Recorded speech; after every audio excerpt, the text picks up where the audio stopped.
All right. It's doing its thing.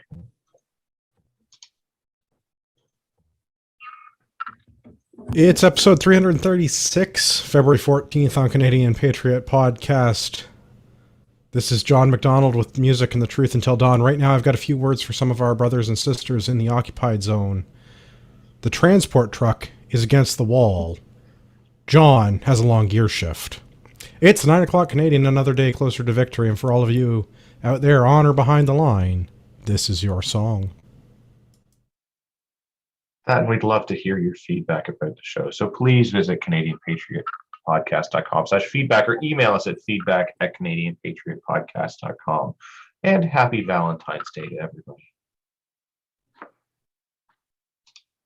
Need your help to support the Canadian Patriot Podcast, visit patreon.com/CPP and become a Patreon. You can get a better quality version of the show for just $1 per episode. Show you're not a communist and buy a CPP t-shirt for just $24.99 plus shipping and theft. Visit CanadianPatriotPodcast.com. Home link and follow the link on the right. This brings us to my favorite segment. It's called Plausible Deniability. It's where we record on the internet what we're drinking, because this is an entertainment podcast. Hear that, Cesis? It's for fun. We'll go clockwise, I think. We'll start with Liz. Liz, what are you drinking? I'm trying to make up for last week. Thank you. I just finished a Duntroon cider. Yeah. Sounds delicious. It is. Other Andrew is going to get all autistic about it now. He's the big cider head.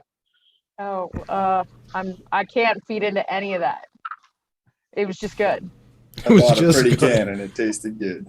Yeah, it's really pretty much how I buy my alcohol. It's pretty. It's not a bad way to do it. Gavin, what are you drinking? Last little bit of Wisers and Diet Pepsi this evening. All right. I am drinking a beer that is almost as sour as I am about the government. I have a Berliner Weiss. It's Wild Child from Black Swan Brewing. That's a good one. It's not my favorite. I don't love sour beer, but given today's news, it's appropriate. Fair. Let's hear from Peter. What are you drinking, Peter? Sleeman's Original today. And Pierre, what are you drinking? Whiskey. To the point, I like it. The OG Canadian whiskey, I guess you could say. All right. I'll come up with a fancy name for next week. Yeah, that's fine. I accept Canadian whiskey. All right. Patriot Challenge. We're reminding listeners, be a better person. Do 5 things every day to improve yourself before we all meet in the gulag. Exercise for 45 minutes. Practice a skill for 10 minutes. Lock picking could be an essential skill in your future. Yeah, escape and evasion. Read a book for at least 15 minutes. Gulag Archipelago. I'm seeing a theme tonight. Drink 2 liters of water. Well, you can. And complete 1 task to improve your life. If you're still on social media, grab the template on the website. Link in the show notes. Share it with your friends and or enemies. Remember, there are 2 wolves inside every person. One is operational security and keeping this information to yourself. The other one is shitposting directly on the RCMP Facebook page. Feed them both. Or just the one that's shitposting. Well, we know what Gavin's doing on Facebook. Allegedly, if I was on that platform. Allegedly. Yeah. Upcoming events: Canadian Coalition for Firearms Rights National Range Day, Saturday, June 4th. The website has been updated. Not with particularly helpful information, but it has been updated. It is no longer just one template or one static page. Progress. We're getting there. We're getting there. What are we on? Week 4 this week of the New Shooter Canada Ruck Challenge? We are, yeah. All right. So this week, 45 minutes of PT. Because it's a short week. It's a recovery week this week. which So works out well with the Patriot Challenge. Go rock. Go get your 45 minutes of exercise if you're able to and have been cleared by your medical professional to be doing exercise. And for week three, I've got some stats here for those that are interested. Well, we are the #1 podcast, and we have the metrics true. to support this. So tell me, how are we doing? So for the 90 minutes ruck, we had 15 participants on Team Ragnarok. We walked a total of 117.86 kilometers and averaged 9.01 kilometers. So everyone had a pretty good pace there. So far to date, we have walked 336.43 kilometers. Buddy, all right. Yeah. Team New Shooter Canada had 3 participants in the first week. They seem to have lost Benny. But Josh and Amanda are doing well. Excellent. Between the two of them, they did 15.24 kilometers for week 3 and are averaging 7.62 kilometers between the two of them. Well, I'm glad that Gavin is going through and manually putting all of this into Excel and graphing it and averaging it and doing all. I enjoy all of the numbers with this because it strokes a certain. Yeah, you know where you stack up, right? Because everything's a contest. Yes, and I know I'm getting beaten by a guy in BC, and you know how much that pains me. Hey, Yeah. Manitoban too. Easy.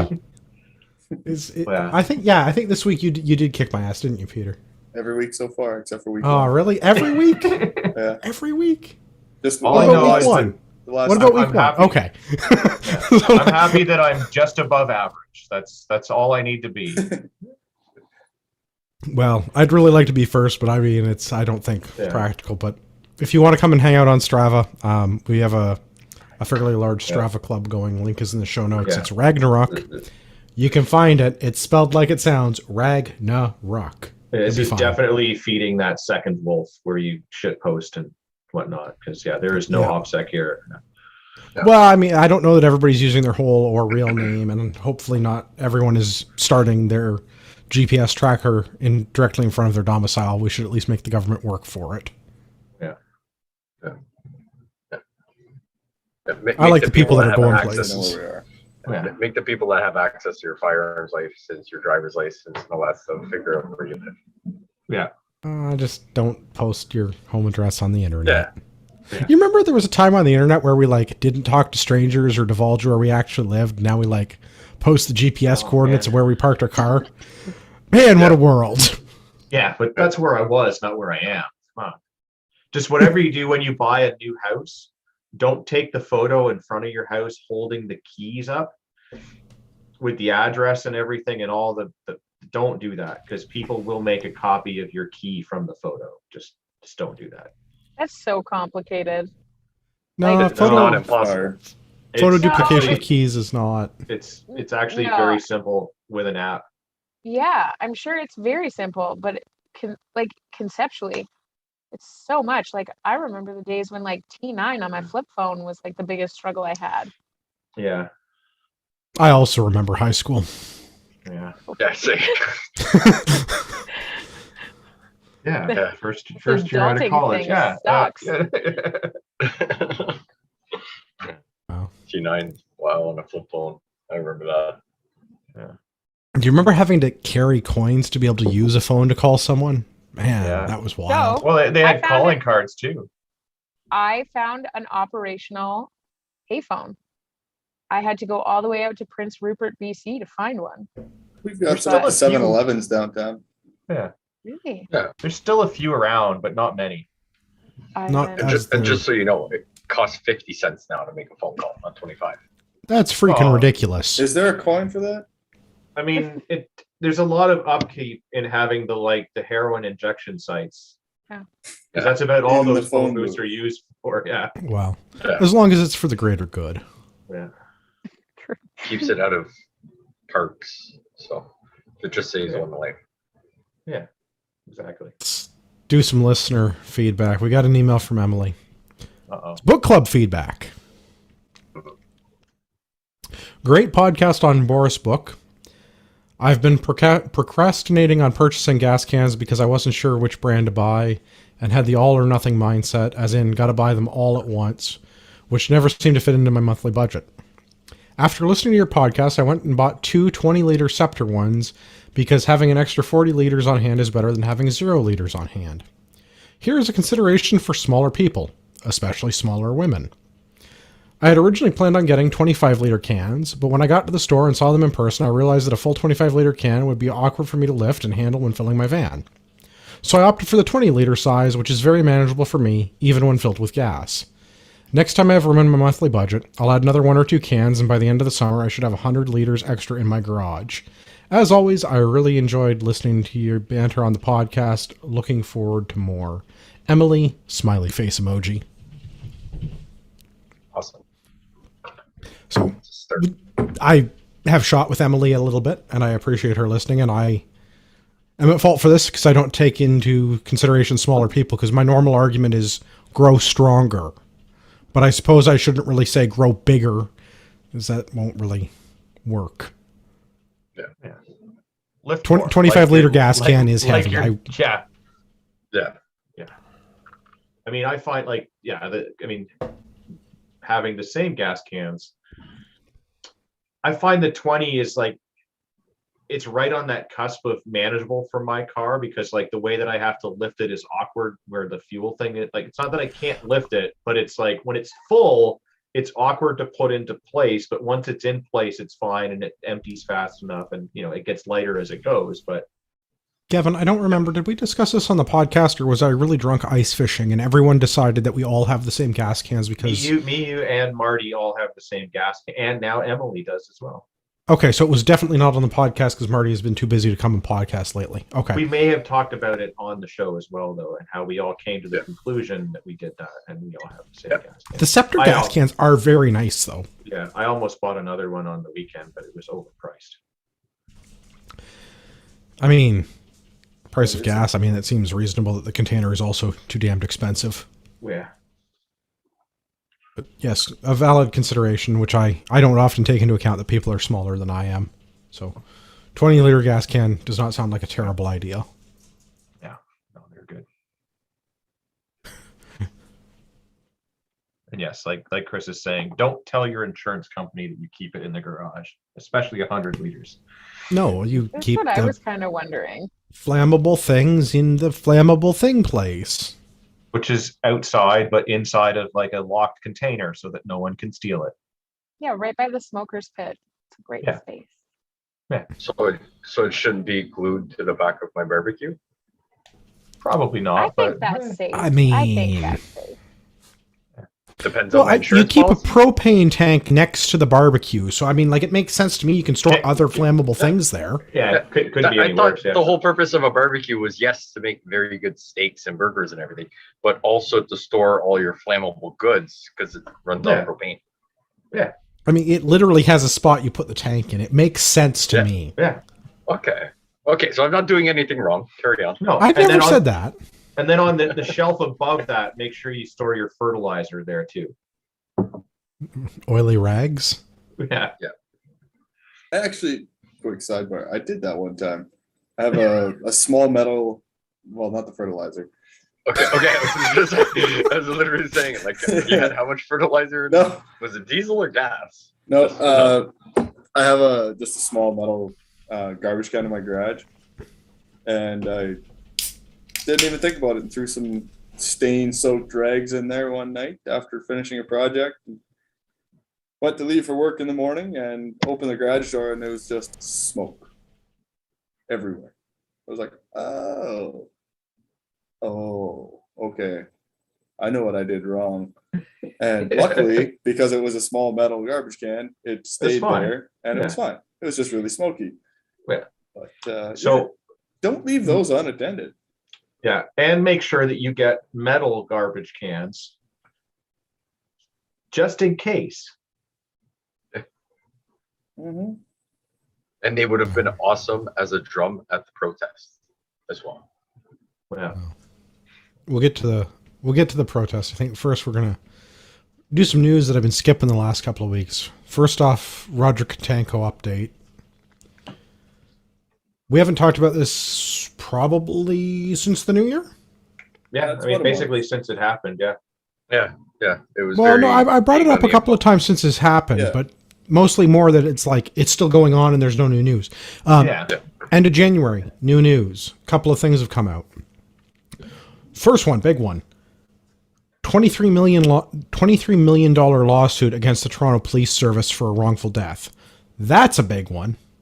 Yeah. I really hope they win. It's like 5 John Doe officers, And then the a chief, named inspector, police, the chief. Yeah. Yeah. Like three other high ups and 5 unnamed officers. If I remember correctly. Which, I mean, like that's a good first step, and I mean that is a Yep. it is a punitive amount. I mean, it certainly doesn't restore the life of a person or make up for the pain or suffering or any of the other things that his family has gone through. But like, $23 million makes a statement, which is, I think, the point is to make a statement here. I don't know that they're ever actually going to be able to collect on that. No, but if they win it and are awarded it, I mean, hopefully they can do something good with that money in his name. And yeah, at the very least, the police station will feel it, Well, you know. I don't know. It's Toronto Police. $23 million is going to be a drop in the funding bucket there. Not that it doesn't.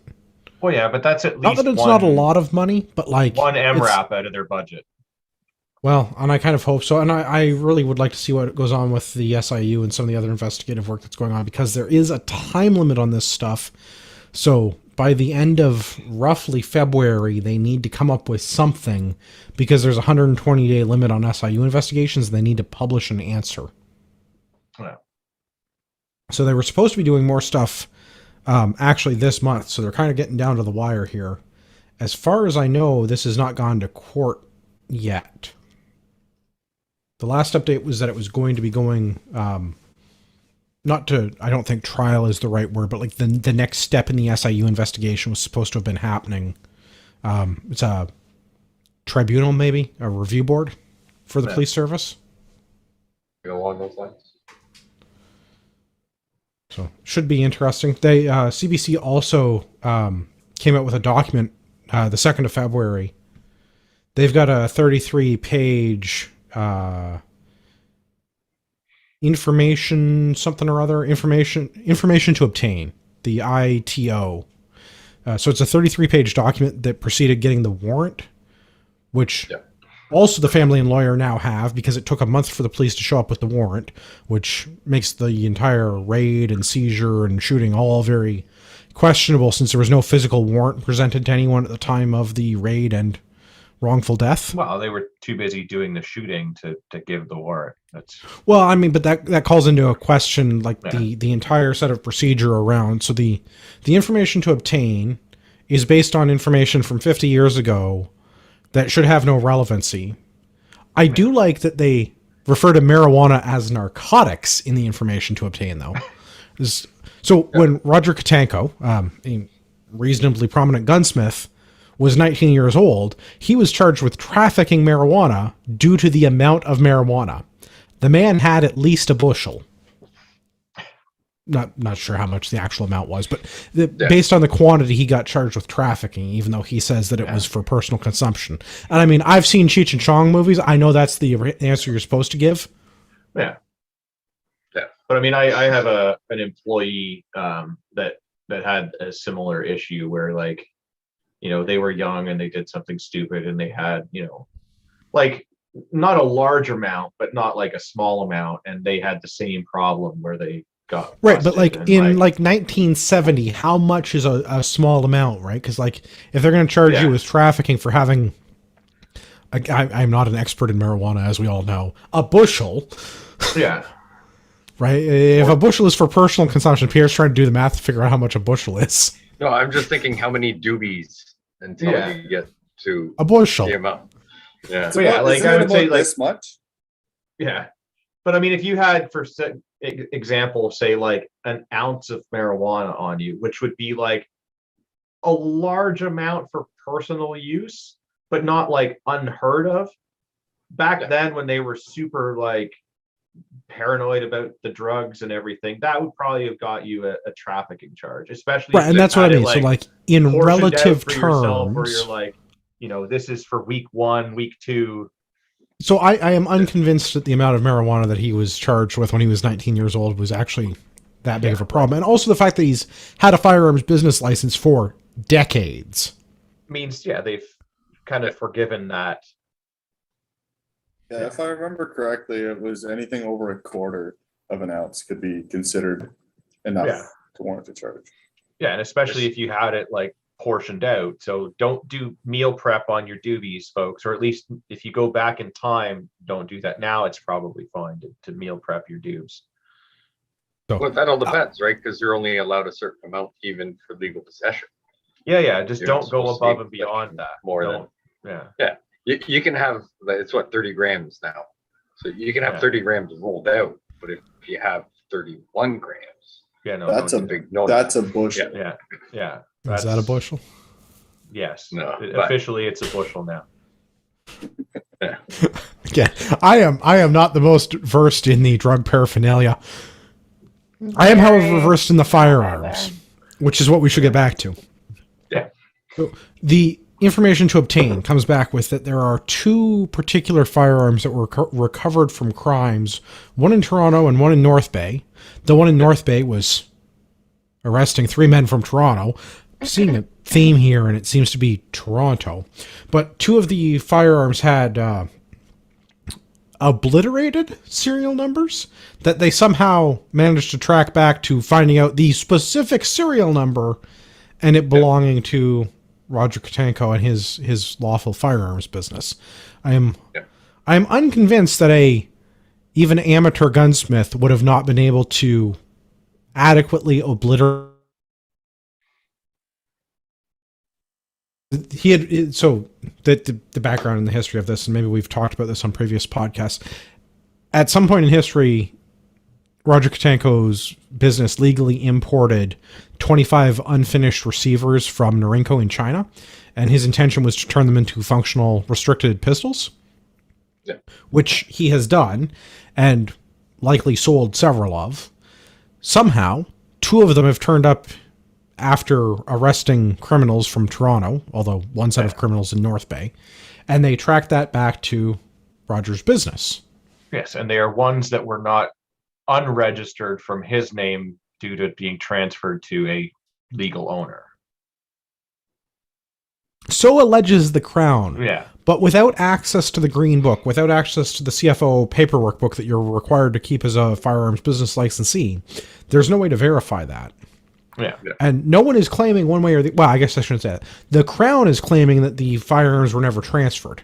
There is no way to verify that that is in any way true because the Crown has all of the documentation about that. Yeah, there is no public access to that.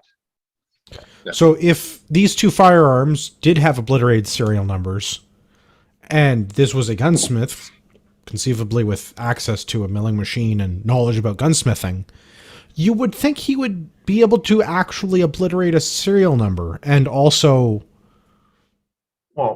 the annual CFO inspection where they check your inventory might come up that like, hey, your Green Book says these guns are here. Show me these guns.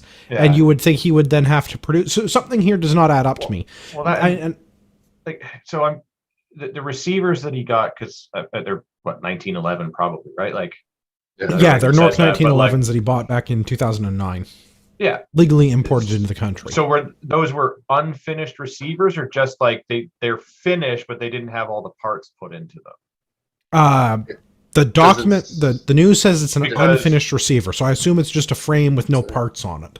Yeah, so that would already have a serial number on it from the factory. No, he had to put, so according to the article here. Well, this is what I'm trying to say, like. Yeah, he registered and put new serials on them, and he put RKC 001 and up. Once he completed and customized them, he serialized them with his own numbers to say that they're like not shitty Norinkos, but they're his pistols that he's worked on to signify that change. But that's why I'm trying to say, like, so it either came from the factory with a serial number already on it, and then maybe he obliterated that to put his own serial number on it.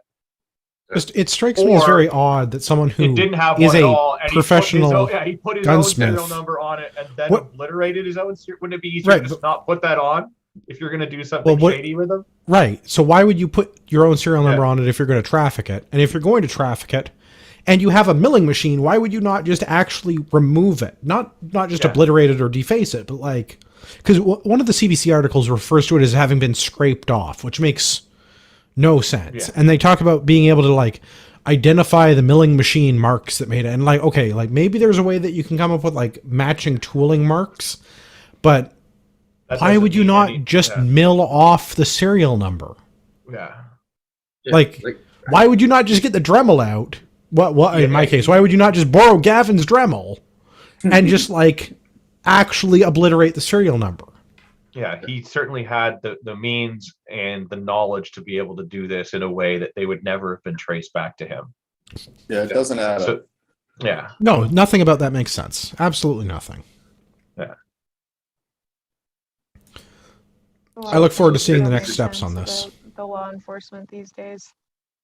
yeah. Well, I hope that they get $23 million from Toronto Police, and I hope that they find a number of individuals culpable for this.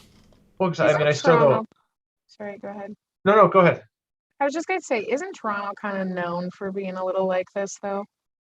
I was going to say Durham, but we'll get to that. Yeah, I was gonna But I say, mean, there's like- a couple in the area. I mean, this is the thing. So, like, now that we're starting to get some information that there was a warrant that was issued, it's so weird it's taken so long to show it and all of this, and that they alleged It took all a these month. things. It took them a month to produce the warrant. They had Yeah. time then, obviously, to get a warrant and do this. Why would they have not have reached out to the local police department and gone with them? This was just Toronto police showing up to do a thing outside of their jurisdiction, which is not necessarily not allowed if it relates to something that happened in Toronto. But Yeah. like, even as a courtesy, you'd think, hey, we've got a warrant for a guy that lives in your town.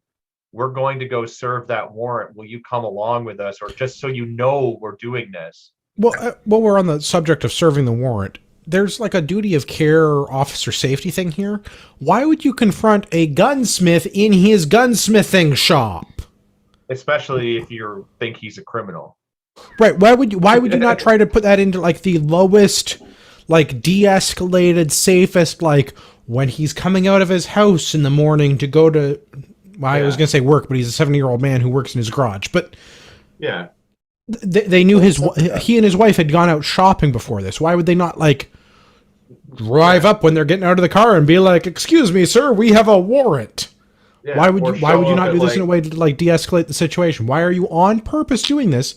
And where is the alleged customer? Because according to the police, that during this whole event, there was a customer that he was meeting in his workshop.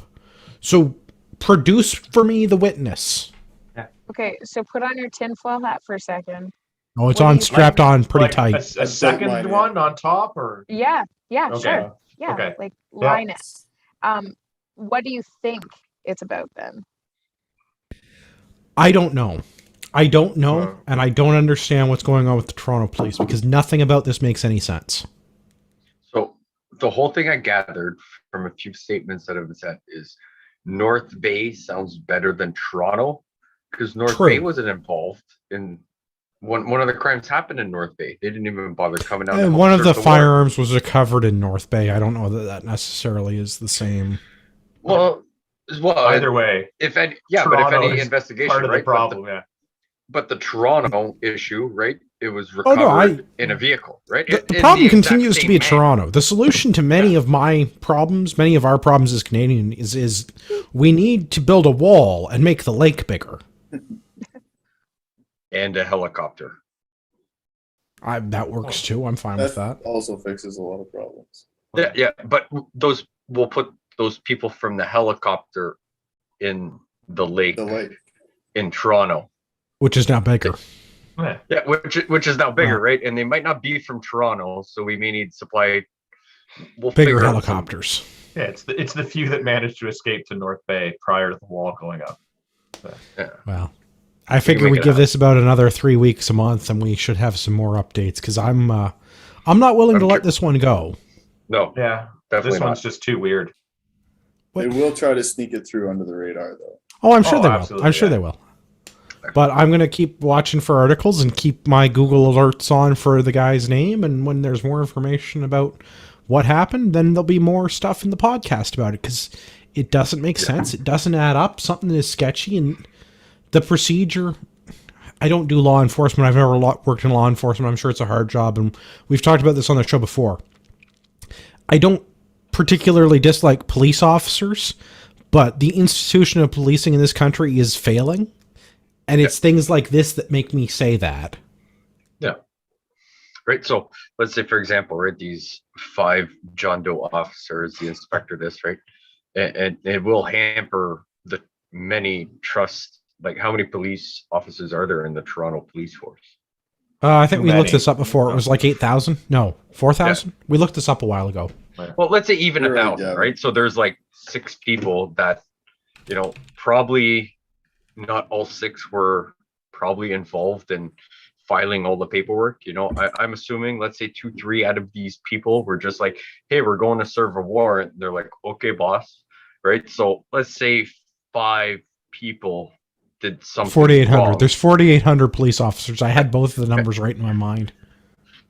So there you go. So, right. So these alleged, let's say 5, 6 people that are in charge of, the guy in charge, the guy serving warrants or doing the plea with whatever. Right. So if this comes out bad, right, the reputation of those 4,800 people are sort of tarnished just due to the fact of being associated, right? Like, everybody knows they're only one tarnished in crooked people mechanic. like us who are paying attention. Yeah, no, and I agree, right? But I mean, just too many people put people in bubbles, right? Everybody's had a shitty interaction with a mechanic and thinks all mechanics are crooked, right? Which some mechanics are crooked and some are very honest and work very hard Especially to one. try and change that. Especially one's named So- Dave. I mean, Yeah. Dave is kind of shady. Yeah. I haven't had work done, but so far I've got good things to say with them. But yeah, Well, it's just funny. Let's do some more gun news. We'll come back to Roger Kotenko in future episodes, I'm sure. Another super weird firearms police thing. This one is from Peterborough. A truck carrying more than 2,000 firearms was stolen in Peterborough, which is slightly different than what they reported in the French language media. So that's from CTV News. The article on Journal de Montreal, 3,500 long guns It's a of little 22 discrepancy. calibers and 6,500 magazines, but no ammunition. Maybe they confused some ammunition for some guns. I don't know. Well, so Either that or it Magazines. costs too much for the ammo. Just get the guns in the magazines. well, I mean, so Gavin and I, some of the other panel, were wildly speculating over the weekend about this. Was it a shipment of guns going to Ottawa? Was it police or military? Because, like, who's buying 3,500 guns? And I don't mean like Canada Post is shipping 3,500 guns to me individually as a person, but like, what business is buying a trailer full of guns? Because That's a 3,500 lot. long guns is a lot of guns. Well, even the That's a 2,000, small the militia. smaller number is a lot of Yeah. guns. I mean, there is a Savage plant, the old Well, Wakefield and that's plant. I think what And- we've come to the conclusion that somebody hijacked a Savage shipment. that would be like the most logical thing. So it's probably a shipment of guns that was going to like a Cabela's or a Bass Pro like distribution center or something like that. Honestly, I could even see this being just like an LTL that was a single truck going out that has to be broken down at a Yeah, at like a depot cross-docking to, like- facility yeah. somewhere. Yeah. Yeah. So it was just like, well, we had whatever 15 skids of 22s going out today. Yeah, and they're going to wherever around the country or whatever, or even for export potentially. So be prepared to see a rash of muggings in Toronto with single Savage shot Part 2s. 22. Well, I was gonna say Savage Rascals, but all right. Yeah, that would be funny if they like. Not that I mean- stealing guns is funny, but like if it. But if it was, it would, and yes, and the Savage Single- Rascal does have remarkably good sights for what it is. Yeah, How disappointing Yes, would it that does. be? How disappointing would that be? We go to all the work, to like hypothetically. No, what's this wee stuff? We didn't do it. No, Hypothetically, if someone went to this work. someone. Yeah. Man, I wish I had that many guns. Anyway, But they're all hypothetically, somebody go to single that shot much work. 22s. Yeah. Exactly. Yeah. You got all that work, you pull it off, you get away clean, you Yeah. get back to your hidey hole, and you open up the crates, and it's single shot 22 after single shot 22. Yeah, you think there's going to be like some No like ammo, Savage bunch of mags. Axis 308s in there or something, and it's all rascals. You're just, God damn it. Bad intel on that one. I am curious about the discrepancy between the French language media that broke this originally and then the English language media. Like, Numbers are different, I'll say. Right? it's almost twice as They many all guns. lie. Like, They well, all lie. I know they all lie, but it's just like It was I feel really like this just is- 12. It was I really feel like just this is a 12 guns. relatively straightforward thing. Like, we should know how many firearms are on the truck. I don't think there should be a lot of room for interpretation on this. Yeah, no, but Maybe- the first article says what? Yeah, so they just say more than 2,000. So Right, and technically 3,500 is And- more than 2,000, but why yeah, would you not just right, say so- more than 3,000? Why would you not just say Or about more than 3,500? 1,000. more than 3,300, right? Like More yeah, than an but- arsenal. Yeah, like that is way more than an arsenal. I mean, they're all Yeah. single shot rascals, but Still besides counts. the point. Yeah. Yeah, but And I can French- confirm the rascal does have nice sights, and it does. It shoot does have nice pretty sights, good. right? Like, yeah. Now my daughter had. Well, we own one, and it's the daughter's, and she loves it. And we've put a scope on it, and the sights are pretty good and everything. And you Yeah, know, but, we like, teach her firearm I've- safety at a young age, and it's fantastic. It's a good gun. I've gone out bunny hunting with it.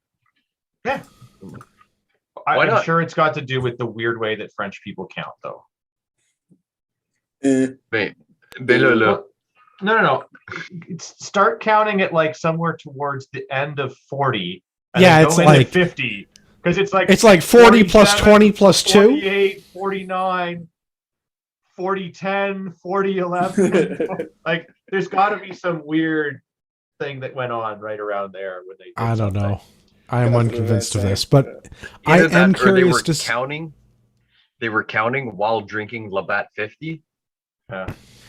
I mean, So it could Well, they just be count by 2,000. It 20s. could have just been the Yeah. Quebec guys got it really Yeah. wrong. 'cause They had a Labatt couple of 50. 5 ounce and it all just went downhill from there. Yeah. I am interested to see what transpires with this. Yeah. I would like to know who has a truck full of guns. Oh, Me and Chris too. points out that is, I would be remiss. If you look at the actual Peterborough police report, like the police press release, they make sure to point out that it is clips with the firearms that are missing. Yeah.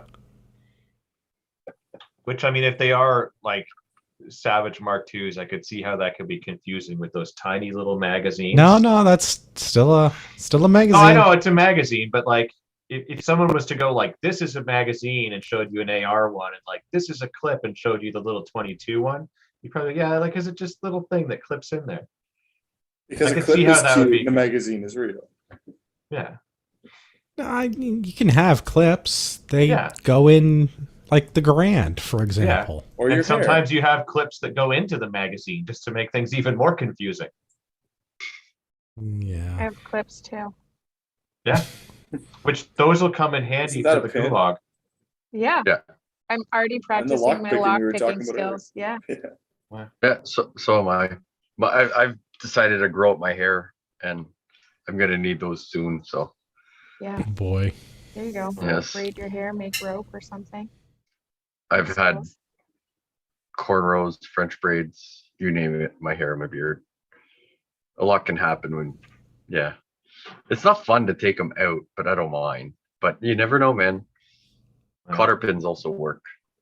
Yeah. Oh. Boy. They suck when you take them out. My wife was a truck and coach mechanic as well as a car mechanic. Yeah, she went to work and she was like, I can't find my bobby pins. So she put a bunch of cotter pins in her hair. She was fine for the day, but when she got home, they really sucked to take out. But they also Yeah. work. Yeah, but they held, right? Yeah, they held. Her hair wasn't in her face and they weren't tickling her neck. But I'm assuming I'm gonna have to try bobby pins as well as cotter pins as my skill to practice. Yeah. There you go. Okay. Well, continuing on the trend of law enforcement, Wait, you don't want to talk about hair products anymore? I don't have the Yeah. gumption to talk about hair products. Okay. Yeah, I'm with you on Did that. you want to talk about wax then? Easy. I'm going to beat up on the police instead, because Okay, only sounds they should have. RCMP. Metaphorically. Only the police should have firearms, as indicated by the officer from Durham that is now on administrative duty following his 13 firearms-related offenses. That's a lot. It's not nothing. No, Yeah. well, So yeah, it's on. it is, but I hate the That's- article because it only That's says like 13 two of more the charges. firearms offenses than I have. So agreed. the article only says 2 of the charges, but the press release from the police does a little bit better. So it's on the Durham Regional Police website under their news blotter there for February the 3rd. Officer in question, age 45, charged with 13 firearms-related offenses, including careless storage of a firearm, possession of a prohibited restricted weapon, knowing its possession is unauthorized, ×3, import of a restricted prohibited device, knowing its possession is unauthorized. So we still don't have all 13, but we're getting a lot closer now. Yeah, because the article I see, it only says careless storage of a firearm, possession of a prohibited or restricted weapon. And then, so if they didn't put the import thing, I'd be like the guy brought his duty weapon home and didn't have a firearms license. No, so it sounds like this guy's trafficking in arms is what I get from this. This guy illegally imported stuff and got busted. But remember, only the police and the military should have guns. Maybe he was the witness. Maybe. I don't know. I'm going to wildly speculate here because that's what I do. I'm going to guess that this guy imported a Wish.com suppressor.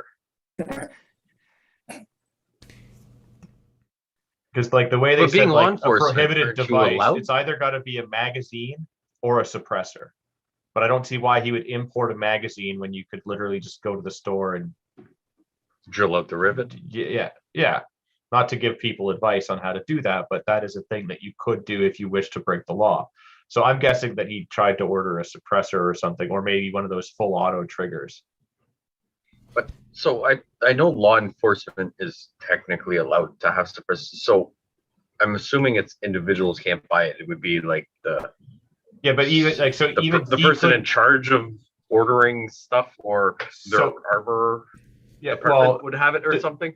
the I'm sure there's department stuff has to that we're order missing. those things, and then they would And it's issue them issued to equipment. the officer, and it would be like, you get this one, and they track the serial number. So like if he was allowed to be in possession of one of those things because he's on the SWAT team and they use them and they're allowed to take their kit home for whatever reason, then that wouldn't be an issue as long as he's not like going out Breaking and the doing law, breaking the stuff law. with it. Yeah.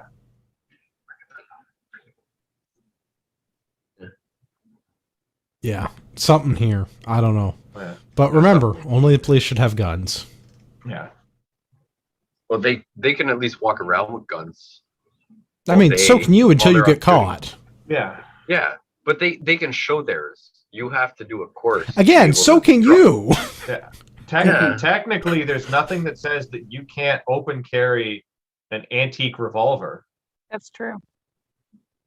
Yeah, It's but not open smart. carry. Can we all agree open carry is kind of lame? Yeah, open carry is kind of dumb, but I'd still give it if I was Okay, given so the if opportunity. If that was the option, Yeah, would you? I'll take I it. mean, yes, everybody would could I'd love take open concealed carry carry, over but yeah, No Take over- carry, but yeah, yeah, open carry is better than what we have now, yeah. right? I mean, as legal gun owners I that mean, don't have. it is fun Yeah. to open carry in Vegas on the strip. It's also fun to get kicked out of every bar we go into with some people in Vegas. Yeah. Oh, foreign nationals. Why are you so crazy? Yeah. Carry your passport. Fuck. Yeah, and no one can read that. So, like, carry your passport. Yeah. Anyway, that's a story for a different day. I was gonna say, you guys have a lot of good stories, it sounds like. Yeah, we've done some things in some places with some people. Yes. Party with the IDF one time and get kicked out of 2 bars. Get escorted out of 2 bars, sir. Well, no, we stayed in the second one. They That's left. true. They got kicked out of the second one. Because we were like, not again. Fuck this. We're staying here. In our defense, we'd already gotten past the bouncer. Yeah. Oh. Anyway, Western Standard article. Going back to, again, relying on the sworn agents of the state to be responsible for your firearms. Feds say they have no clue on number of guns smuggled into Canada from the U.S. Isn't that the point of smuggling? Well, I I mean, if you're good at it, I guess. Did something good. But that's So Smugglers it- are pretty good if the feds have no clue. I don't know how they can say that they don't know how many guns are smuggled in and then give us statistics to tell us that so many guns found in Canada are sourced like regionally. Those two things don't make sense together. Well, so they came out with a number last year. So for like Yeah. half of last year, they came up with almost 700 firearms that they seized at the border coming in. Not all of those being smuggled, but I mean, the vast majority of them likely. And maybe by like the legal definition of smuggled, but like there are certainly occasions where Americans drive into Canada and forget they have their carry piece with them. It does happen. It doesn't happen every day, I hope. But I'm sure somewhere along the border every day there is an American that tries to cross, maybe not like during COVID times because, you can't drive across the border, but with so many Americans, especially like truckers that would have one in the truck for security reasons, I imagine there are a lot that just come across the border every day. so they That are- they managed to keep out last year, 2021. They managed to keep out 92,000 prohibited weapons, of which they seized 1,100 firearms. So like, So- it's not inconsequential. Well, so what makes that even more amazing is that is a very large number for a time when the border was shut down for like the entire year for driving other than essential travel. Well, but I mean, everyone except you is essential. Yeah, but It's I true. also want to know what the other 90,000 apparent prohibited weapons were seized. Remember the truckload of knives CBSA confiscated recently that we talked about? It was like Yeah. 30,000 knives or something. It could have been nunchucks, it could have been brass knuckles, it could have been Right, okay, so blowguns, let's say like 30,000 any number of things that are prohibited in Canada because we're not allowed to have any fun. Or just things that the CBSA didn't want to let you import that they said were prohibited, like a lot of pocket knives. Yeah. Because the CBSA has recently taken this tract of like pocket knives are illegal, Yeah. which not technically how the law is written, but when they're the ones enforcing the rules, I mean, yeah, you're not getting your pocket knife. Sorry. We probably I mean, shouldn't and I get mean- into the conversation of them adhering to the law as written. It's not happening a lot these days. No, No, and that's the CBSA is making problem up is- stuff as they go. Yeah, they're taking the RCMP route and reinterpreting things that Yeah. have been the law has been the law for a long time, and none of these things have been an issue. And now all of a sudden, oh, you can open that pocket knife with one hand. That's prohibited. And you're like, you know what else opens with one hand? A fucking fixed blade knife that's already open. Like, Yes. it's not a switchblade. It's not a butterfly knife or a centrifugal knife. Like, I've never understood that. Like, sharp thing is sharp. Still gonna go stabby stabby. Doesn't matter if you can make it look cool first with your butterfly knife. yeah. It's gonna be the same as any other knife. And I've seen enough movies. I just need a pen. Specifically a crystal Bic pen, like No. these guys right here. Yeah. Oh, Gavin's going to teach everyone to make a shank. That's great. It's No, funny. I'm Just- Allegedly. Allegedly. Yeah. Metaphoric shank. Or what movie was it? Was it Dark Knight, where he made a pencil disappear? And he put a Yeah. pencil standing up, and ta-da! It's disappeared. Like, so are we Yeah. only allowed to text now? We can't write Yes. stuff. Okay. Well, if you text stuff, they can track what you're saying to each other, right? Well, Right Also, if you now- put it live on YouTube. Yeah, we just And make it that's easy why for them. this is an entertainment podcast. And I'm while laughing. we are, yeah, and that's why we're the second wall. I'm having a good time. I've had many episodes where I purposely refill on the show to show how much I've had that I can't be held accountable for anything I say. We should start getting breathalyzers that we blow into periodically throughout the show. I feel like that would become a competition, and it's not going to end well. I mean, It's not going to end well for you guys. I make my own work I'll schedule. fully admit that. Yeah. my office is going to smell like strawberry daiquiris again. And it's Yeah, gonna be no, amazing. I'm not down for daiquiri night, but like we're doing straight whiskey, scotch, some other stuff. I'm good, but like, yeah, I could tomorrow. Like, I could start at 6 o'clock in the morning, or I could start at 10 o'clock in the morning. I do have that nice variable schedule where I kind of like, as long as I make work my 40 hours in a week and I don't cram all those 40 hours in 2 days, I do have a lot of freedom. So, I mean, if we want to go drink for drink one night, I know I'm winning because No. I don't have to get up in the morning as I'm early. in. I'm in. Okay. I'll take you up on that challenge, Pierre. Okay, so next week, Oh boy. make sure you do got it. at least the 40. Okay.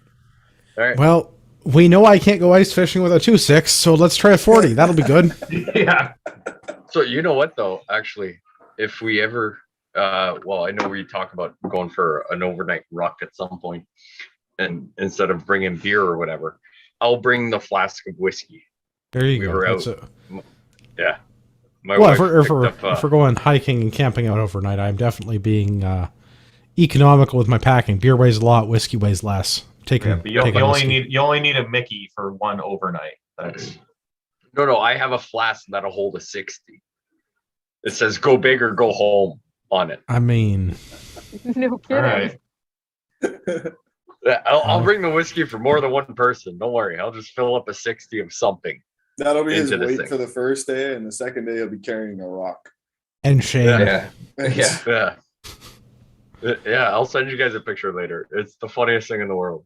It says "Go big or go home" on it, and I brought it home, and it has nothing about ounces. So it's like I picked up 2 40s, and I was like, we drank most of one, and then I'm like, fuck, we can't figure it out. So I bought a 60, and I put a whole 60 in this thing. Oh boy. I Well, was gonna let's- bring it downtown on Saturday, but That seems like a poor choice. yeah, I wasn't gonna drink a 60 downtown in Ottawa, so I was like, I'll just bring one of the small ones. So, Just I'll fill make it it with happen. diesel fuel when the cops stop you. It's just whiskey. It's medicinal, officer. it's medicinal. From my back Well, pain. let's pivot back to some news here.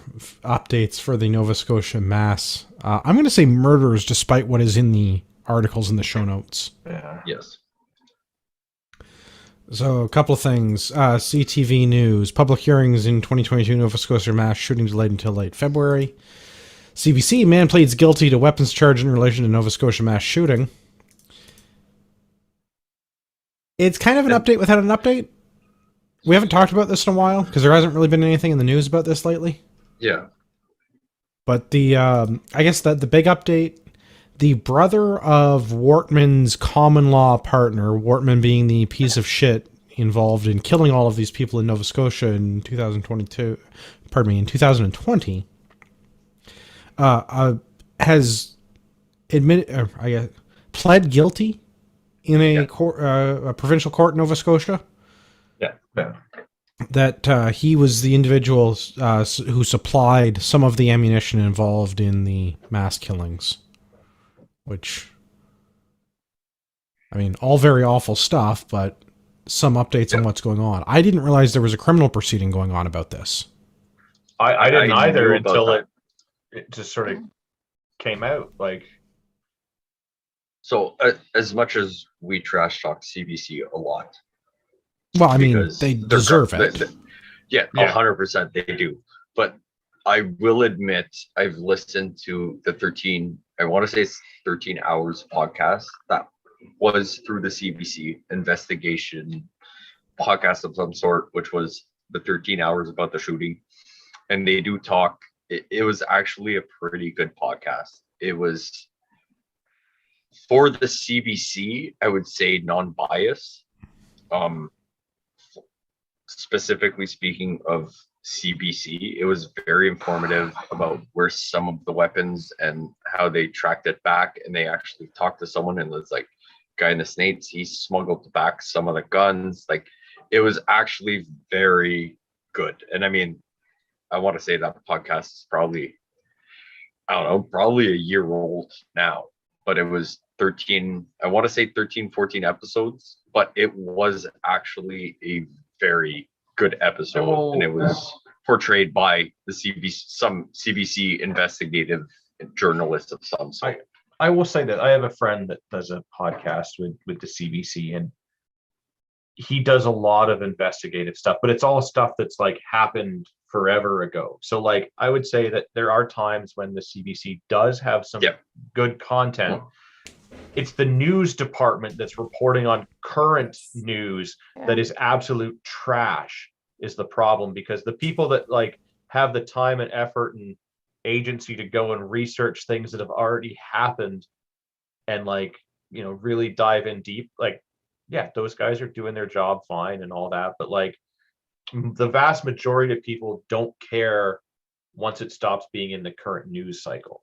Well, they did one on the Huawei lady. Oh yeah. They did a podcast called Sanctioned on that was done by the CDC, like just documenting as it went on. So there was like four episodes early on, and then there was quite long breaks kind of in between as nothing happened for a long time. But anytime something new would happen, they put it in a podcast, and it was pretty good. Like, I mean, nothing's perfect, but especially not CBC stuff. Anyway, so Nova Scotia. In my defense, I'm not defending the CBC. I'm just saying that was a fairly that's fine. good They podcast. can put out good content once in a while. It's the same as like the police can do their job sometimes. Yeah, and a broken clock is right twice a day. And once in a while, I wonder why I'm agreeing with the NDP. Yeah. It's so unless weird when that unless happens. the clock. I know, but it's still like once in a while, I'm like, what the fuck? I love the NDP. Yeah, it's not often, but the clock being right twice a day, unless you work on 24-hour system, then it's only right once a day. So the other update with this, there was supposed to be updates from the commission. There's like a tribunal is not the right word, although there are 3 people running this commission in Nova Scotia. They were supposed to have been providing an update at the end of January, which has been delayed to the end of February because they are redacting information in some of the documentation that's going to be published to protect witnesses, which I understand to a point, but also like it's been a year and a half. We can probably get those redacted by now if we were trying a little harder, guys. Well, like, What are you talking about? We're coming up on 2 years. We're Well, past like- a year and a half. Well, if the brother-in-law or whatever has already pleaded guilty, like who else are we trying to go after for this? Like, there's no point in keeping this secret. But this but I shooting was in understand that April. Was you're it right, it was in 'Cause April. The May That's 1st. true. You It know, was that in whole April. thing where you That's can't true. use a bunch of your guns. Like, we're coming up. We're a lot closer to 2 years than a year and a half of this.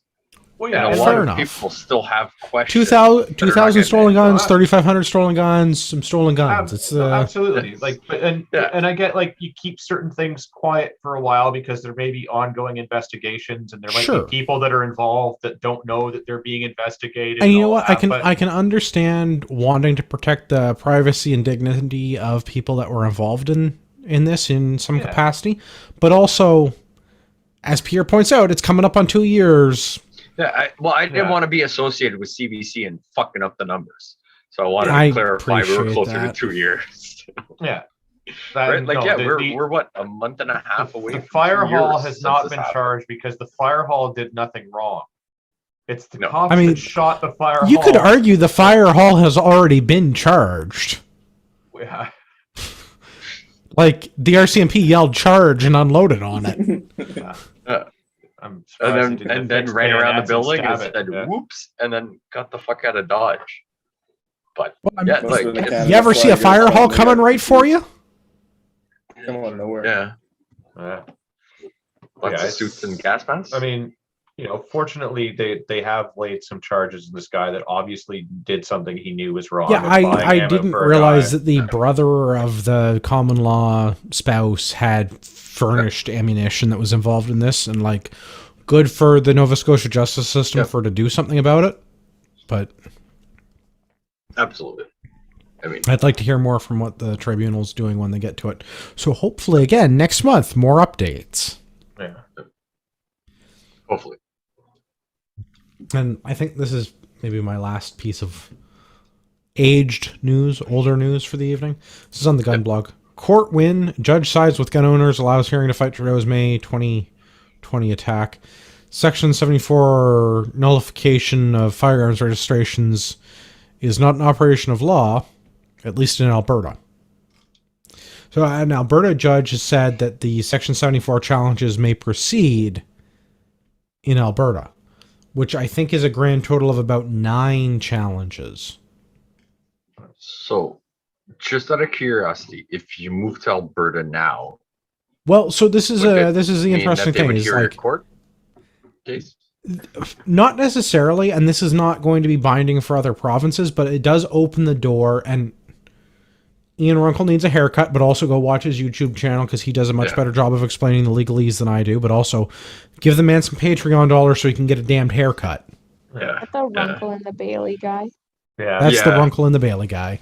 Yeah. The guy that definitely needs a haircut, but the guy, in my From opinion, Pierre. definitely knows his shit and like No, he's a great Very lawyer. good And at- I give him oh, a little yeah. bit of grief, Oh, but yeah.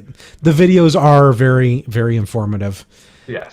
He has a whole 100%. video on how this works, and it does open the door that if you have not applied, or if your Section 74 challenge was dismissed due to lack of jurisdiction, there is the potential that you could reapply and now have jurisdiction. Certainly in Alberta, possibly in other provinces, because what happens in Alberta doesn't necessarily set precedent on other provinces, but also it kind of does.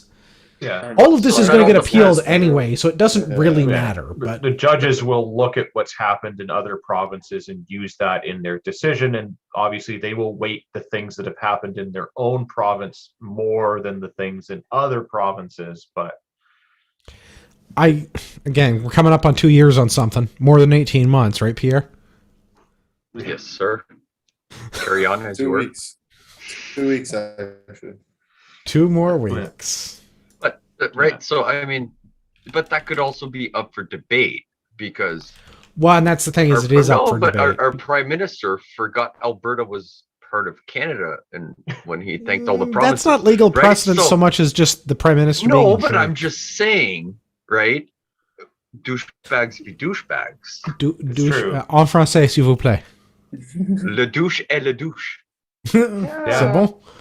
Ouais, ouais, Yeah. mais ça Oh, fait yeah, pas vraiment this- de sens, mais il faut que tu demandes des questions des fois. yeah. What did Je you call just- Well, yeah, if That's right. I like if your this tone goes there, in- sir. if this goes in Alberta and it goes other Yeah. places, then yeah, it sets some precedent where Well, but If it's they determine precedence that it is maybe was not the a- right word, but it Well, does open the door for people Yeah, that have their cases yeah. dismissed to reapply, and it also opens the door that if you haven't applied, that there's potentially a window here where we could take advantage of this once again. it's been determined that yes, these are actually Section 74 challenge worthy because they didn't do their proper notifications, and these are nullifications Yeah. and not, or they are revocations, not nullifications, despite what they say, then they were supposed to inform you of this and your legal rights, which they didn't, which now gives us the window to be like, aha, I can file. So, kind of an interesting development. Probably doesn't make a big deal of difference. It's all still going to get appealed. It's all still going to go to a superior court. It's all still going to But we're malicious nice to have a bit of compliance good is news. best compliance. Well, it's I nice mean, to if have I- a little bit of good news.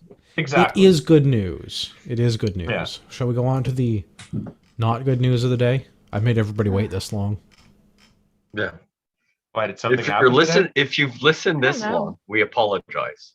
I don't No. apologize at all. I did not do nearly Oh. enough research on this topic because I saw it was coming, and then I heard it happened, and then I didn't see any news explaining what actually transpired. I Yeah, was I've done- listening to him at 4:30, and my brain My is, apologies. yeah, right? Yeah. So you're listening to the guy and nothing comes in because all you think is like his mouth is open. Why is he saying shit? And then you hear only half Because of his what's mouth going is on. open. Yeah, I missed that one, but I did listen to the debate for the motion and all of that nonsense So earlier in the day, which was slight like, backtrack.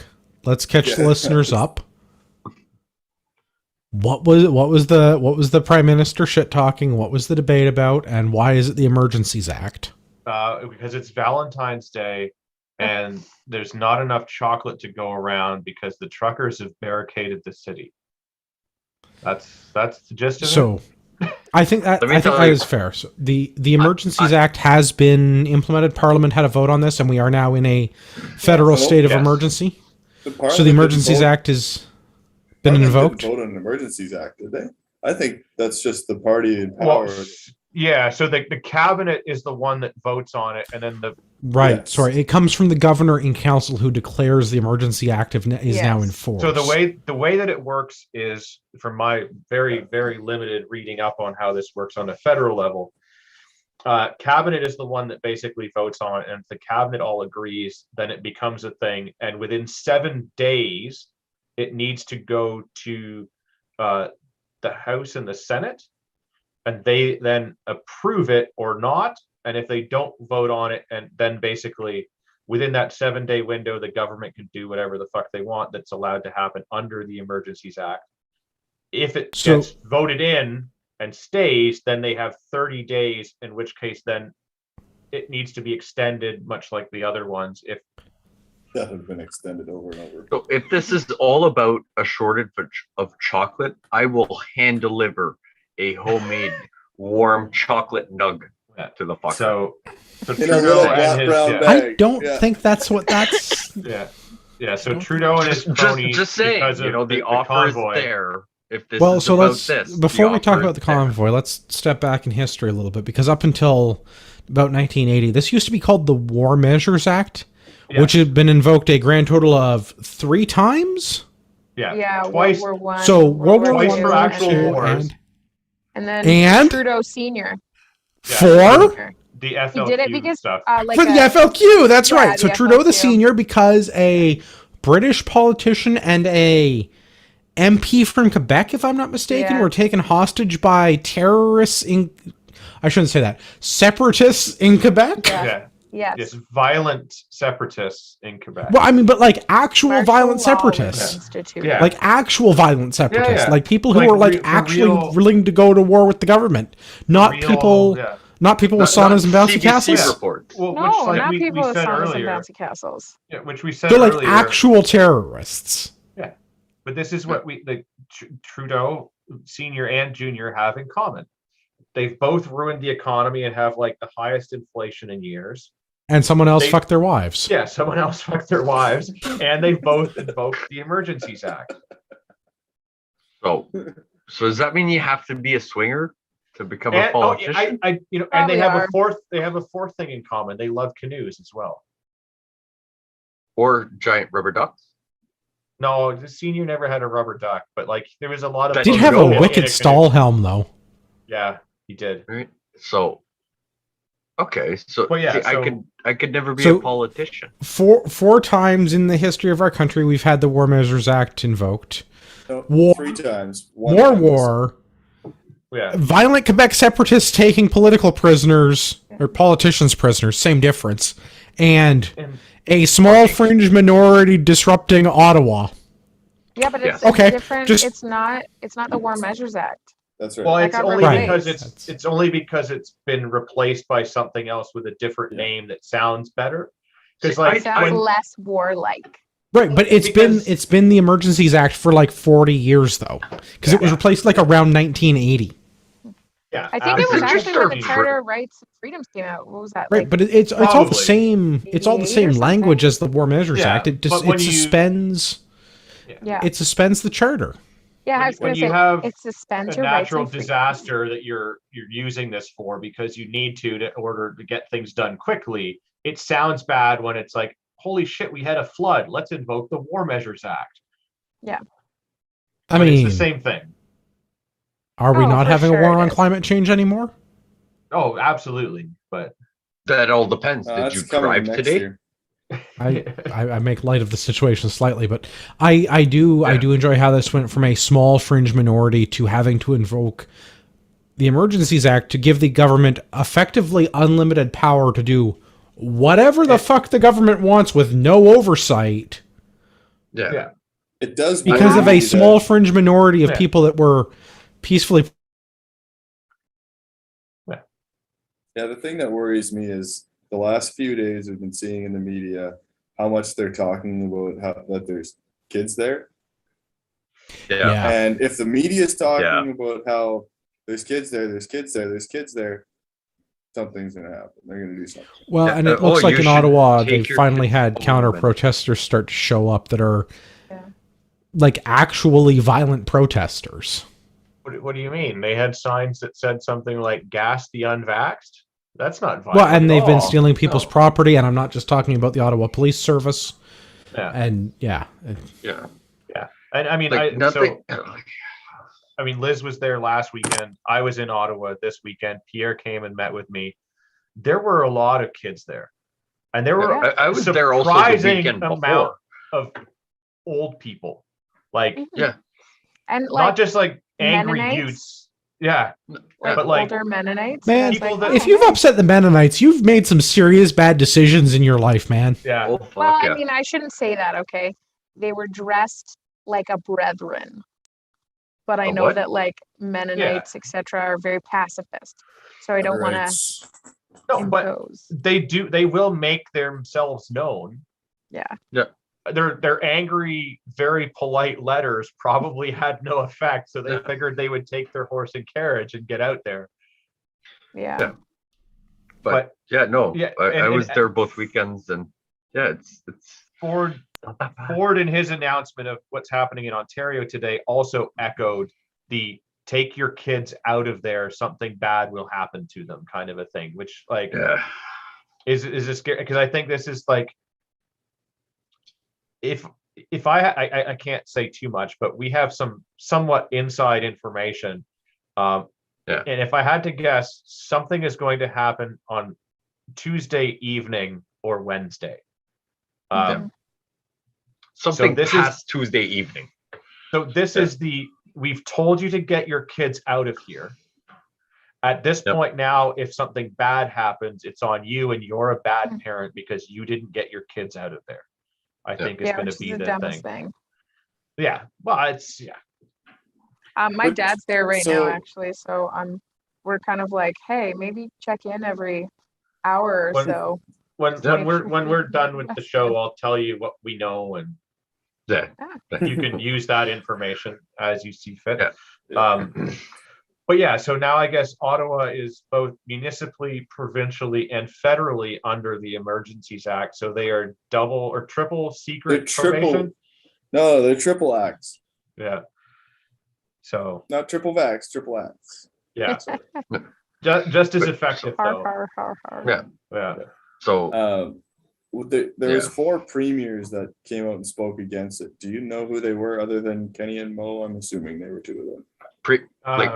premiers or member or No, people there in was his 4 cabinet? premiers. There were 4 I provincial know it was premiers. Kenny and Mo. I haven't heard from anybody Uh, else. Well, I mean, Jag Meat spoke out. No, and he's said not a that- premier. No, He's an Yeah, idiot. he's No, I not a know. premier.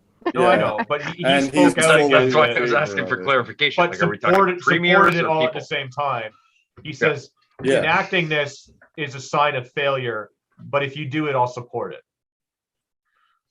That's the NDP way, bro. That's which is the most NDP thing that he has ever said. I mean, is the NDP right again? No. No, No, no. 'cause he So should have the just said first part, enacting yes. they this is a support If you need failure. to enact I this, mean, I but will like not fail enacting this. this is a failure. That's true. Like, yeah, but the the other second half of part that is statement yeah. is I support this, which is Yeah. not right. So he's only. I'm not half saying it's right. not right, but I mean, like, I don't It know. is. I agree with the NDP. What you're I doing have is Partially, at wrong. least. Let me come with you. Yeah, the first part of it is absolutely right. This is a sign of a failure. but I They support should've- you. What the Yeah, statement that's- should yeah, be that's- is allow me to kick you out of the helicopter. Then Yeah. you would agree with the But NDP. yeah, no. So yeah, the thing, and then there was the at the same time today, because it was an eventful day apparently in Ottawa. Not with anything to do with protesting, because they're just peaceful and having a good time, and it's a wicked party. But there was a vote on a motion put forth by the Conservative Party Boo. by the end of the month. The Trudeau government needs to have a plan in place that has the end of the mandate. So not like the mandate. The needs to Conservative end Party by the end of had the month. almost 2 years to get their shit together. This is Oh, yeah. strictly political It's- pandering. Oh, It's very yeah, low for key. sure. Very I know, low and T I don't effort, say but- that for the benefit of everyone on the panel. I know we're Yeah. all reasonably intelligent people and we see through this, but I say this for the benefit of the people the listeners are going to talk to, so they have the talking points to remind their friends that the Conservatives are not on our team. No, they're They- just better they- at playing the political game, it seems. Oh yeah, but the people that voted against this are even less on our team because, like, one, Yeah. this motion is not binding in any way. Two, it didn't say that the mandates had to be over by the end of the month, just that you had to have a plan that includes the ending of mandates. Yes, and the majority government that is in Yeah. place now between the coalition Liberals and NDP were like, fuck no, I won't do what you tell me. Yeah. Because, well, it's the same dichotomy you have in the States now, where it's right does something, left yells bad. Left does something, right yells bad. Except we don't have a right. We have a left and a closer But I mean, to the if, middle left. if their whole thing was like to start to de-escalate some of this stuff, they could easily have said, okay, fine, we'll vote yes, and we'll have a plan by the end of the month. That plan is that these mandates go away in a decade. So- we did what we said we would, and then Yeah. like that would But have really, bought do them. you think that they're trying to de-escalate this? Oh, I fuck actually no. think that they're trying to No. push people to Absolutely. point They are. that there's a Absolutely. Yes. reaction Absolutely, that they're trying to that do they that. can't Yes. come back from. Because They're a trying to small totally fringe vilify. minority didn't Yeah. work for them. So now we're going Yeah. to use Child Protective Services and 1,800 law enforcement officers to Yeah. violently remove people exercising their rights to peacefully protest in the Capitol. Well, and once you Oh. do that, then you've pretty much opened the gateway to having just like all sorts of control, right? Well, I mean, and people are like, just look at gonna all of be- the border crossings. Was Yeah. it the Ambassador Yeah. Bridge that was closed and they opened up in Windsor? Yeah. And they Yeah. managed to do that without having to institute the War Measures Act? Yeah. Hey guys, They could did you move it your in a trucks? douchey No. way, Hey but- guys, could you Well, please so- move your trucks? All right, I guess we could. The Ambassador Bridge is opened up again. Yeah. The Coots border crossing is now open again. No. Yeah, opening for limited tomorrow at 10. traffic. Tomorrow No, at 10, no. they will be leaving. They're- Oh, are they? They're yeah, leaving The now. cops, Yeah, so- the cops came in and Bunch of people got arrested a bunch of arrested. people and said that they had, got the guns and the ammo from people that not that they were like open carrying rifles, but apparently They they raided had a couple of trailers. access to body armor. Did they raid a guns, and trailer that had ammo. 22,000 guns No. in it? Somewhere between 2,000 and But 3,500? yeah, nobody. We has- got 3,500 on them, savage rascals off the street, guys. Allegedly, some of the people there had access to an abundance of firearms, ammunition, and body armor. Man, shit, I got access to an abundance of firearms And- every day. Yeah. So, I mean, that could Exactly. be Yeah. that people had it in their trucks or in a trailer, or it could have just been a local nearby had it in his house. But, this is the problem with news and not reporting all the things. But there were a bunch of arrests. And in order to not have a Ruby Ridge North happen, the protesters there have agreed to dissipate. Yeah, they basically came out and said, like, we don't want there to be violence. We've never advocated for violence. We're against it. And because there has been a little bit of almost sort of kind of gun talk, we're going to leave. Yeah. So What do you when think they that's when they planning? leave, are they I'm a planning to really good drive?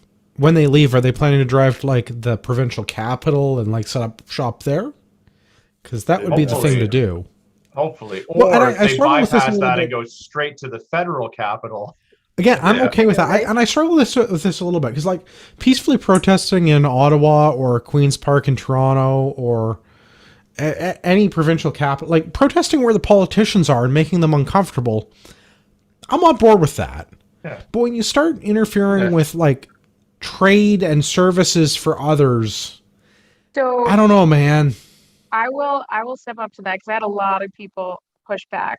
I went down to the 402 the other day and just took a quick video because it was hilarious. Like we parked on the side of the road. I've never stood in the middle of the 402 westbound and not felt threatened I'm gonna get hit. It was the funniest thing, right? And all for like 6 tractors. The OPP shut down 3 exits of a 400 series highway over 6 Well, and tractors. I didn't understand that when the OPP came out and they're like, we're shutting the 402 down proactively because there's a convoy protest. And it's like, There were 6 Okay, tractors and okay, like but 2 like there's- gravel trucks. right, Like there's like, nothing. so why are we shutting down the 402? Like, they're all That's just the going to most drive in the traffic right-hand they've lane seen in a while, anyway. yeah. It was actually a Right. farmer trying to move his equipment around for his farm. They just Yeah. didn't get the message. Right, but and Right. this is the same argument that we had, I guess, last week with the, like, I don't think CBSA shutting the border down made any sense, because, like, why is CBSA closing bridges? Because that's just Yeah. going to close the bridges. Like, if Well, CBSA's so- not got any manpower, they just Well, close the toll lane and I you mean, can't go through. And Ottawa's saying the same thing. They're like, oh, the truckers are shutting it down. And it's like, yeah, but the truckers didn't bring the giant concrete barriers that have been erected in between the intersections. The cops did. Yeah. Yeah. When Well, so I struggle with this part a little bit, is like protesting peacefully, yeah, on board. Protesting where the politicians are, yeah, on board. Not delivering goods and services, yep, still, as long as, you know, to a certain point, I can get that, right? Yeah. Like if this were a big Whether- thing, like yeah. shelves would be bare, right? Like if trucks just stopped rolling, that would be a big deal. But I don't know, Yeah, shutting but- down international trade is kind of like, I don't know. There's a lot of Yeah. stuff that goes through those border crossings in southern Ontario. So There, here's there's a the fine thing. line there for that about Well, I- shutting an international border, or I should Well, say and I an mean, like- international border, but like a trade route. Like there's a fine line Fuck 'em. where, you know, I mean, Well, yeah, I'm because torn yeah. between the like fuck them and also like there's a lot of other people who you're affecting, but I think that's Yeah. kind of the point, and you're not doing it in a violent way. So like I get it, Yeah. but also the people that can't get their shit shipped through the border right now, probably not the enemy. The politicians, definitely, we should be putting pressure on them. 100%. Don't Right, see an but issue there. If you start affecting people in the States, you know, the truck drivers from the States that are trying to come up and just do their job, and you're affecting their job, right? They're a whole different economy, and what we decide to argue with the Canadian government does have nothing to do with them. So I kind of feel bad for that, right? Everybody has been to a point where they live paycheck to paycheck. Like you call in sick a day, you may not make bills, right? If this guy doesn't get to Ottawa or anywhere in Canada, right, to drop off the goods and get back at a certain time and miss another shipment, right, that could change a mortgage payment and food for 2 weeks or a month in his house. Yep. Right. So I don't want to impede that. And I don't want to impede that in anybody in Canada either. Right. As I support 100% what they do. Right. I don't want anybody to miss anything that would impede on being able to provide for their own family or someone that is dependent on them being able to do their 9 to 5 and get a regular income. But at the same time, fuck the government. So Yeah. the interesting thing about that is that how many people have you had push back against you saying similar things? Like I've had tons of people say similar things like, Oh, "Oh, no, you I know, don't it's talk okay to that-" people. You don't I talk do to this people? where I was talk to about you say, guys, I was and like, just avoid people Okay. and you're good. Okay. Well, there's a lot of people out there that have very similar arguments that are like, hey, you know, I'm all for the peaceful protests, but when they start messing with the border, the problem is that up until now, those people have not spoken out, have not stood up for the folks that have already lost their jobs, their homes, all the things. No. Okay. No. And you got to think about, even on the border element of things, is that Trudeau is the one that really worked Biden to actually implement the same thing on the US side of that border. So when it does start affecting the US, guess what? They're going to wake up and have conversations. And, you know, we see that happening internationally where Well, people and- are just waking up and saying, like, whoa, we can't live this way. This is obviously a people's movement. And, you know, Yeah. that's got to be respected. But the other side of that too, and this is something that a lot of folks, forget, is that this model, and I've said this like ad nauseum, this model of protest has been extremely successful historically. Almost exactly the same like situation, slightly different, but it, I guess, extended measures acts, that's the same reason Gandhi was doing the same protest. They did like peaceful non-compliance where they're just like, just stop working, shut down the economy. This is how we're going to change it. Gandhi, Nelson Mandela, Martin Luther King Jr., all of them. I'm not comparing the actual protest, but the model is very similar. The methods are, and even Occupy Wall Street. Same thing. Yeah, I fully support all of this. I'm not worried about being on another watch list. We're already on all of them, so like and I agree. Like it is inconvenient for some people, but I think that's the whole point, because especially when you start getting like the auto industry involved and shutting down the Detroit-Windsor border, you have people that are losing a lot of money. Those people have political pressure. They can affect change, whereas any one person on this panel probably can't do a whole lot individually. But we can shut down a border crossing and cause the people that have the power to do something about it. Unfortunately, in this instance, it didn't work out so well. But it also kind of did, because you look at like Manitoba, Saskatchewan, Alberta have all dropped their things. I think it did Ford work out. has come Ontario's out today and said that they're talking about it. Rid of them maybe in March. But look at the international movement too.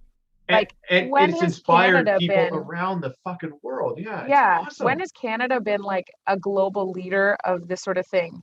Never. Never. So Because we don't all do I'm that. saying, right? Yeah. Everybody complaining about all the Hong Kong and Ottawa, well, mostly Ottawa now or whatever else. I mean, you decided to live downtown so close to the just move. The if you really, don't like it, really, just move. Yeah, place like where there's you gonna be decided to live protests. on top of, a restaurant. Wretched hive of scum and villainy. Well, people keep saying and, like, you live that close to the cesspool that is Ottawa, and now you're complaining there's a truck going Hong Kong outside. I hear it all the yourself. time from people. Like, if I don't like the gun laws here, I should just move. If you don't like the honking from peaceful protests, just move. Yeah. Well, but I think there's one more piece with this that we should touch on, because I feel like we'd be remiss if we miss this. The important part of the Emergency Act, I think, is actually like a redundancy at this point, but I don't think they're calling the military in to deal with this. I think that would be really, really dumb. But I do think that the government's unlimited power to now make seizures of people's assets. Because, well, I think this is like ultimately the problem here is that the small fringe minority of people with unacceptable opinions managed to raise for themselves a lot of money. Well, yeah. Without coercing anyone. Unlike what the government does, where they're like, you could pay us or we could put you in jail. Do you like paying your taxes, or do you like going to jail? Because like you got to pick one. The GoFundMe thing gets canceled, and all the money so goes back, and they GoFundMe were up gets to canceled. $11 million. Yeah, so $11 million on GoFundMe. GoFundMe gets canceled after pressure from Ottawa City Council and the Ottawa Police Service, and then Give Send Go. They get an order, an ultimatum, whatever, from an Ontario court judge in a shorter period of time, though. So like they get another $10 million. An Ontario court judge says you can't do that, and Give Send Go goes jurisdictional laws and stuff. Stick it, and then PD comes out and freezes 2 bank accounts that receive over $1 million of that money. And the CBC and Pravda. Somebody has come out and hacked Give Send Go, and basically doxed all of the someone, RCMP, looking at you, CSIS. Yeah.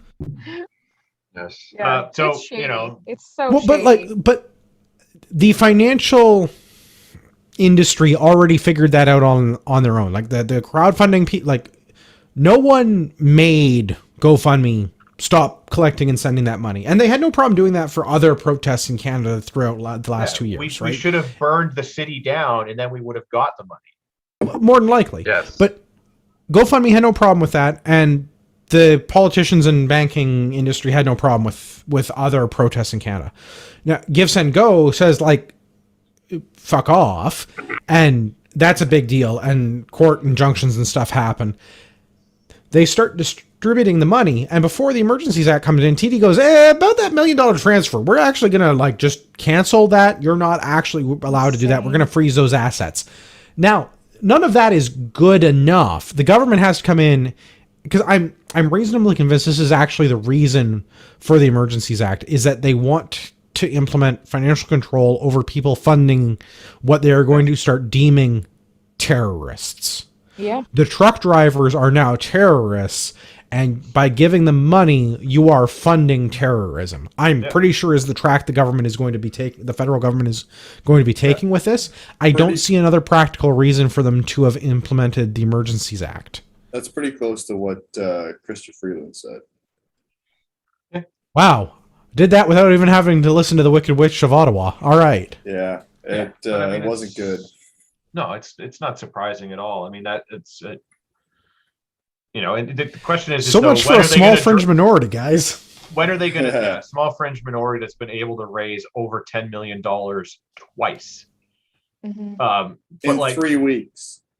This is the thing, though. So, like, when are they going to start deciding if you donated money prior to this, are you still funding terrorism, or is there a line where it's like, everyone before this date was okay, but if you give them even a single penny after this date, you're a terrorist? I assume they're going to just lump everyone all in together and come after all of us at some point. Well, I don't know. I don't think they'll like actively investigate, but it'll be one of those things where, like, if something else happens, that will be used in your. I see this being used first on, against the so-called agitators, the people that are organizing this, or the people that are receiving money. I think it'll be used against them first to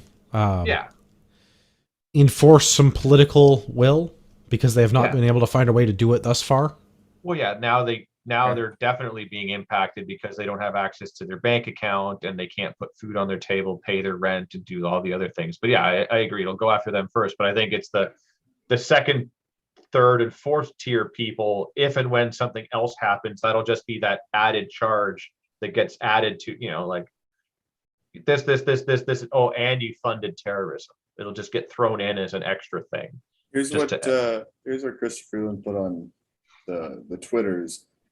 She said, "This is about following the money. This is about stopping the financing of these illegal blockades. We are today serving notice. If your truck is being used in these protests, your corporate accounts will be frozen. The insurance on your vehicle will be suspended. Send your semi-trailers home." Wait, but if they suspend my insurance, how do I go home? Also, there's no fuel. There's no fuel. Yeah. I haven't been able to fuel the trucks. But anyway, so allegedly, yeah. Yeah. Well, never said the politicians were the brightest bunch. No. Did you see the woman from Harvard talking about the Ambassador Bridge, saying we need to slash their tires and do this and then get them out of there? It's like, wait, you're not gonna slash their tires. How are you gonna arrest them, and how are you gonna move them? I will definitely say that I did see climate change more than a few vehicles on the road in front of Parliament that did not have tires on them, nor did I see tires anywhere near the vehicle. Yep. They just had 4 small blocks of wood under the rotors, and it was like nice. Also, I kind of hope that some lefty counter protester goes and tries to slash a semi's tires with a little pocket knife. Oh, fuck yeah. If they somehow manage to do it, they will deglove themselves, and it will be fun. Yeah, so if you see anybody looking very leftist walking around truck tires, just hit fucking record. Send that to feedback. I watched that video. We've all seen it. Yeah, there's a lot of pressure in those. Don't mess with truck tires. Not worth it. Unless you're taking them off to put them on little pieces of wood so they can't tow them away, then I'm 100% in support of messing around like that. But you don't have to worry about the tire then. Let's just pop the wheel off. Any other closing thoughts on the Freedom Convoy stuff? Or the War Measures Act, or anything else? I mean, it's just at this point when you have to enact it 3 times over, like you have absolutely failed. Like this is municipally, provincially, and federally, you have failed. This is ridiculous. How are you not listening to the people as listen? This is a movement that has spread world fucking wide. I have not often felt, proud to be Canadian simply for being Canadian, but this is definitely one of those moments where I'm not ashamed to be a Canadian at the very least. It's true. It's true. What do you think it means for the average Joe, though? Like, I Not don't think much. anything. I was gonna say, I don't think it. Oh. It's a really good Most scare people tactic, aren't though. gonna care. Well, I mean, there's like there's probably really 3 groups of people, right? There's people that are TV race that are just glued to whatever CBC, CNN tells them is going on, that they can only repeat the whatever 30-second talking point that the TV has been prattling on about all day. Boom. There's people that are completely checked out from politics and can only tell you about sports ball or whatever their hobbies are. And then there's the people that are actively supporting the protests. I don't think there's a lot of other groups. Yep. Right? Like you've got TV race, sports ball race, and truck protest. I know a lot of people who I've talked to about, for the last 2 years about all this stuff. And, especially in the construction industry, a lot of guys agree. They don't vote, though. Yeah. Because they're lazy outside of work. And it's just like, you're useless. I mean, you also talked to people in the last 2 years. I've just been stuck in my cave. I like people. I don't. Can't stand them. I like a small percentage. The least amount of people I meet. Yeah. The least amount of people I meet, the happier I am. The people on this panel and maybe a few others are the people that I like and hang out with. The rest of them I don't care about because people are terrible. I can confirm I've actually met 2 people off the panel in person, other than like our jibber jabber drunk rants, which I tend to drink enough that if I don't like you, I'd probably stand you because of the drinking. But I've met 2 of the panelists and like in person, not with as much drinking as potential Monday nights, and they were both pretty cool. So I mean, there's hope for the rest of you. There you go. Well, we may or may not all be feds. Yeah. That's just me. Yeah. Zoom meeting? Zoom meeting. We're having one right now. Now everyone point at the Fed, right? We're all just point at the screen. That's All right, so book club this month. We're going to be doing the Long Range Shooting Handbook. That's Ryan Kleckner's book. If you buy your books on Amazon, you can use the link in the show notes, and anything you buy on Amazon gives me a tiny piece of Jeff Bezos's cock rocket. Just the tip. Ooh, do you get a piece of his giant yacht? They're having to tear down a historical bridge in the Netherlands to get it out to open water? No, but Oh, again, no. really. Just the penis thing. Only the penis, not the yacht. Yeah. So Anyway, pretentious. It's a funny story. So I pretentious. know he's not the head of Amazon anymore, but man, the guy irritates me sometimes. Yeah. Yeah. Yes, I'll do a quick rundown of the story. He's getting built the basically the biggest yacht ever made because he's Jeff Bezos. Because the cock rocket and- wasn't good enough, he had to do Yes, something else. exactly, yeah. And there's a shipbuilding company in the Netherlands that is building it for him. Well, they have a specific bridge that's basically a national war monument from World War II, and I'm not exactly sure why, but it's historical and a big deal. And the shipbuilding company is just on the other side of that bridge. So instead of building the ship on the seaside of the bridge, they built it upstream. So he advocated and got them to agree to remove the bridge so he can get his boat out to sea. You'd think, like, because that's got to cost a bunch of money. You think it would have just been a lot cheaper to just get them to build a dry dock on the other side of the bridge. Right? Well, I mean, we don't know how big the bridge is. Yeah. And I Have mean, you seen the the size of Netherlands, this they cock might have done it rocket? for half. It was built before Yeah, World War II, it's true. so it's not Yeah. Well,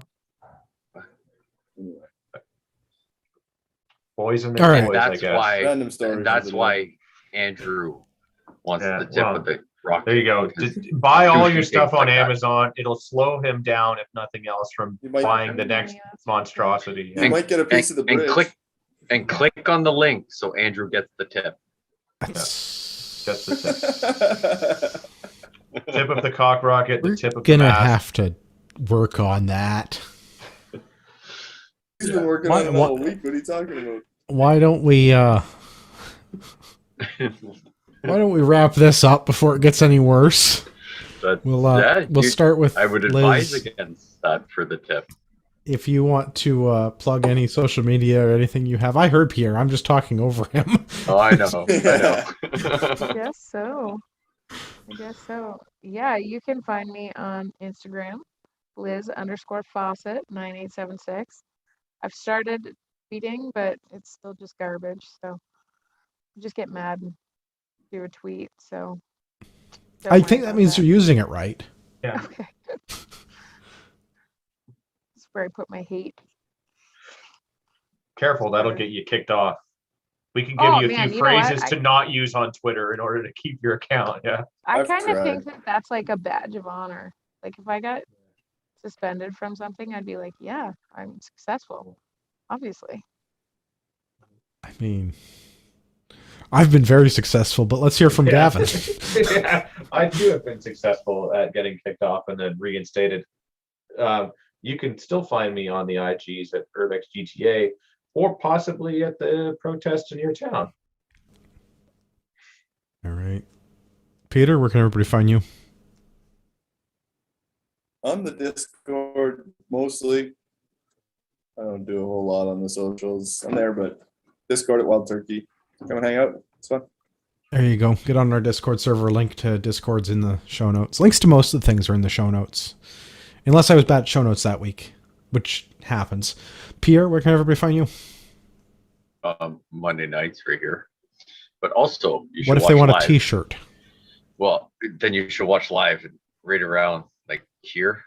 You are going to be customizing a at great Gmail. weather girl someday. Yeah, see, I figured it That's why out. he's growing his hair out. Yeah. Off the wall customizing will make you anything. And if you watch live, you can find my personal Instagram. I don't do anything with it, but it's there. But it's there. Yeah. If you've listened to us for this long, you deserve a discount code when you're shopping at Ragnarok Tactical. Use the discount code Patriot at checkout. Save yourself some money. I have to apologize to Rod Giltaka. We tried to get Rod on the show. There was some sort of a miscommunication. I'm not sure what happened. Hopefully next week we can get Rod on. For all of our listeners out there in podcast land, I would like to remind you that you are a small fringe minority with unacceptable views.